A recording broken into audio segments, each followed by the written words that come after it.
1554. What the hell is 1554? It's a year. It is a year. Beer was invented. That's when they started beer. Way back in 1997, one of my buddies, Phil Benstein, who works here, he's one of those people who like can pick up a musical instrument and doesn't have that also learning how to play. He's just good at it right away. You know, he cooks really good. He probably started quilting and make the best quilts you ever saw. You know, he's just one of those guys who's good at whatever he does. He was training on how to brew beer under our brewmaster, Peter Brewkart. And one of the things Peter did, I think primarily to get Phil out of his hair, was send Phil out researching beer history. And Phil was at the old CSU research library. And he was researching old beers, beer histories, things like that. And he was in a book called Alcoholic Beverages at the Turn of the Century. Riveting read, I may add.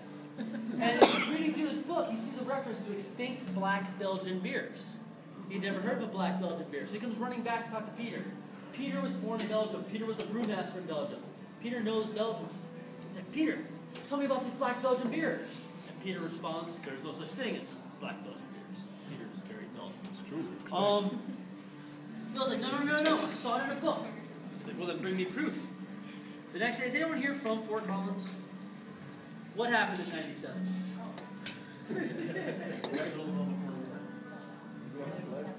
97? Was that? See you.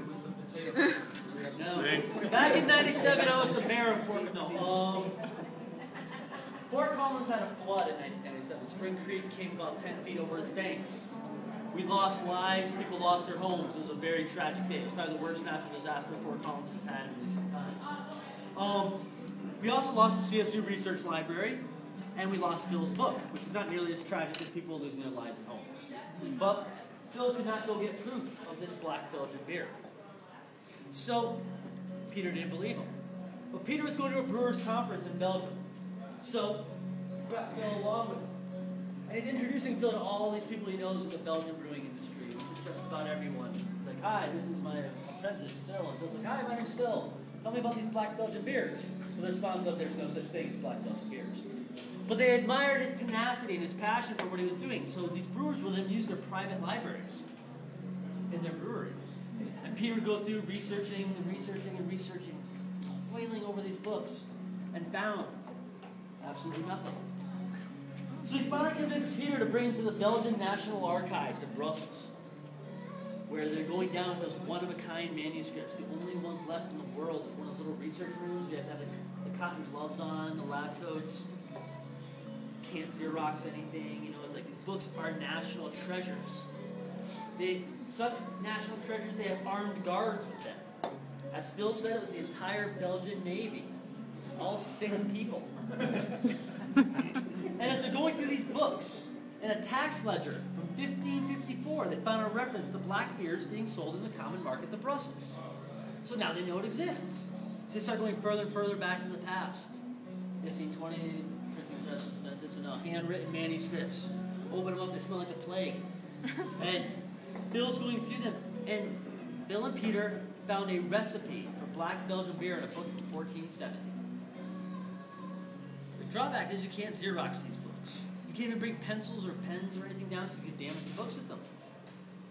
So Peter's like, wow, it does exist. You know, we knew that it existed about 70 years into the future, but here's the recipe. The drawback was they didn't use imperial measurement or metric system back in 1470. No one knew what the hell a Trogelgorgon was. They didn't figure out one thing was a goat's stomach. So they took inspiration from that. Because Peter's like, I need a copy of this recipe. They didn't pat anybody down on the way into the National Archives. They didn't notice that Peter had his camera in his pocket. Illegal to take photographs of these books. But he had Phil distract the Belgian Navy.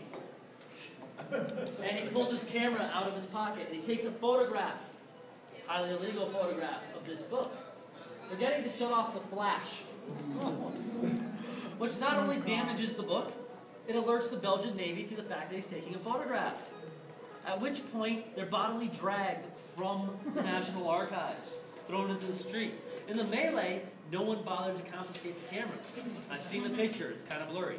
But Peter, being a Belgian citizen, was kicked out of the National Archives for a year after this. Phil, being an American citizen, can never return to the Belgian national archives. But we got our beer. And that's where 50